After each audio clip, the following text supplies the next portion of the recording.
जी, thermoregulation. Thermoregulation को हम कहते हैं कि ये है मेंटेनेंस। इसको क्या कहा जाता है? ये है मेंटेनेंस। मेंटेनेंस ऑफ किस चीज़ की maintenance? Maintenance of internal body environment. अब अगर ये कहते हैं कि इंटरनल बॉडी इन्वायरमेंट की बात करें तो इंटरनल बॉडी इन्वायरमेंट में इस दुनिया में जितने भी लिविंग ऑर्गेनिज्म हैं उनके बॉडी का इंटरनल टेम्परेचर कांस्टेंट होना चाहिए। टेम्परेचर ना बढ़े ना कम हो, फिर ये लिविंग ऑर्गेनिज्म सरवाइव कर सकते हैं इजीली।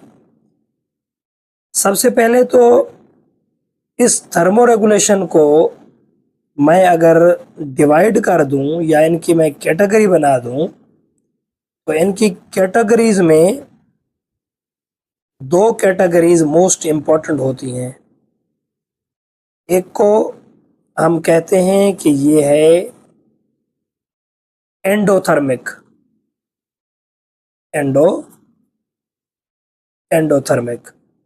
अब बायोलॉजी में एंडोथर्मिक हम कहते हैं जो बॉडी के अंदर से टेम्परेचर प्रोड्यूस हो, जनरेट हो, और दूसरे को हम कहते हैं एक्टोथर्मिक, जो बाहर से टेम्परेचर आए। अब एक तो हो गया एंडोथर्मिक और दूसरा हो गया एक्टोथर्मिक। देखिए, एंडोथर्मिक में दो अकसाम आते हैं। एक को हम कहते हैं मेमरी ग्लैंड वाले। ये इंटरनल बॉडी इन्वायरमेंट में अपने मेटाबॉलिज्म को कम भी करते हैं और इंक्रीज भी करवाते हैं। और दूसरी जो इनकी कैटेगरी है उसमें आते हैं बर्ड्स। तो बर्ड भी अपना मेटाबॉलिज्म कभी हाई कर देते हैं, कभी लो कर देते हैं। जितना मेटाबॉलिज्म उनका ज़्यादा बढ़ेगा तो उनका इंटरनल बॉडी टेम्परेचर भी बढ़ेगा। अगर वो अपने मेटाबॉलिज्म को स्लो के तौर पर कम इस्तेमाल कर रहे हैं तो उनकी बॉडी का इंटरनल टेम्परेचर भी स्लो होगा। अब मैमल की कैटेगरी में आ जाते हैं हम लोग, आप और हम। तो हमारे बॉडी का इंटरनल जो टेम्परेचर है वो 98.6 डिग्री फ़ारेनहाइट, या हम इसे क्या कहते हैं कि ये है 37 डिग्री सेंटीग्रेड। हम इस टेम्परेचर पर इजीली सरवाइव करते हैं। अगर हम बात करें कि भाई बर्ड जो है वो भी हमारी तरह है, लेकिन ये थोड़ा डिफरेंस होगा। बर्ड एक्सटर्नल इन्वायरमेंट में बर्ड के लिए थोड़ा चेंज सेट पॉइंट होता है। बर्ड 41 से लेकर 43 डिग्री सेंटीग्रेड और सेल्सियस पे इजीली सर्वाइव करते हैं, क्योंकि उनका बाहर वाला जो पॉइंट है वो फीदर के हवाले से कवर्ड होती है उनकी बॉडी। तो ऐसे ऑर्गेनिज्म जो अपनी बॉडी का टेम्परेचर इंटरनली प्रोड्यूस करें, जनरेट करें, और उनको जनरेट करके फिर उनको रेगुलेट करने की सलाहियत रखें, वो कहलवाते हैं एंडोथर्मिक। दूसरी कैटेगरी आती है इनकी एक्टोथर्मिक। अब एक्टोथर्मिक जो है ये बॉडी के हवाले से ये डिपेंड करते हैं एक्सटर्नल इन्वायरमेंट पर। अब एक्टो की माने एक्सटर्नल हो गई, तो ये किस चीज़ पे डिपेंड करते हैं? External environment. अगर टेम्परेचर इन्वायरमेंट में बढ़ रहा है या इन्वायरमेंट में टेम्परेचर कम हो रहा है तो इन टेम्परेचर का असर जो है इनकी बॉडी पर होगा।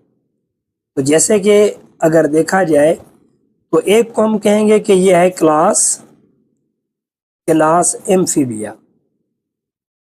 क्लास एम्फीबिया जिसमें आ जाते हैं मेंढक, और दूसरी होती है क्लास रेप्टालिया। ये दोनों क्लासेस जो हैं ये मेनली तौर पर एक्टोथर्मिक है। ये इन्वायरमेंट के हवाले से अपने बॉडी के टेम्परेचर को मेंटेन करने की सलाहियत करते हैं। जब इन्वायरमेंट माहौल का एनवायरनमेंट बढ़ जाए या कम हो जाए। जैसे आपने सुना होगा कि एम्फीबियन में हम एग्जांपल लेते हैं फ्रॉग का। तो फ्रॉग क्या करते हैं, सर्दियों के मौसम में ये फ्रॉग अपने आप को हाइबरनेशन के तौर पर ज़मीन के अंदर छुपा देते हैं, ताकि इन्वायरमेंट में अगर ठंडक ज़्यादा है तो ये मिट्टी के अंदर चले जाते हैं और इससे उनके बॉडी का टेम्परेचर जो है वो मेंटेन हो जाता है। देखिए ये एक्सटर्नल इफेक्ट हो गया। और अगर आप इनमें गर्मियों की बात करेंगे तो गर्मियों के दिनों में ये हाइबरनेशन को छोड़कर ये ज़मीन से बाहर आते हैं और फिर पानी के अंदर चले जाते हैं। अगर इनमें से आप एग्जांपल रेप्टाइल से लेंगे तो इसमें से आप वॉल लिजर्ड की बात करें, छिपकली, ये अपने बॉडी टेम्परेचर को माहौल के मुताबिक चेंज करती रहती है। अगर ये किसी कमरे के अंदर, किसी रूम के अंदर मौजूद है और इसको कमरे के अंदर गर्मी महसूस हो रही है तो ये उस जगह को छोड़कर बाहर चली जाएगी बास्किंग के लिए।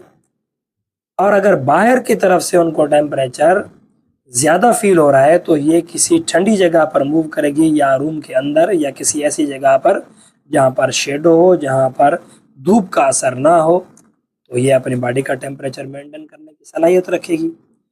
अब दोनों कैटेगरीज में एक चीज़ तो हमें समझ में आ रही है कि लिविंग ऑर्गेनिज्म इस दुनिया में जितने भी हैं वो थर्मो रेगुलेशन के बुनियाद पर अपने टेम्परेचर को, बॉडी के टेम्परेचर को इंटरनली मेंटेन करने के लिए या तो वो अपनी लोकेशन, अपना बिहेवियर और फिजियोलॉजिकल प्रोसेस में खुद को चेंज करते रहते हैं, या फिर वो किसी एक जगह पर एडजस्ट हो जाते हैं ताकि उनकी बॉडी का मेटाबॉलिज्म प्रॉपर वर्क भी करे और उनको एनवायरनमेंट के हवाले से उनका सर्वाइवल जो है वो अच्छे से अच्छा हो सके।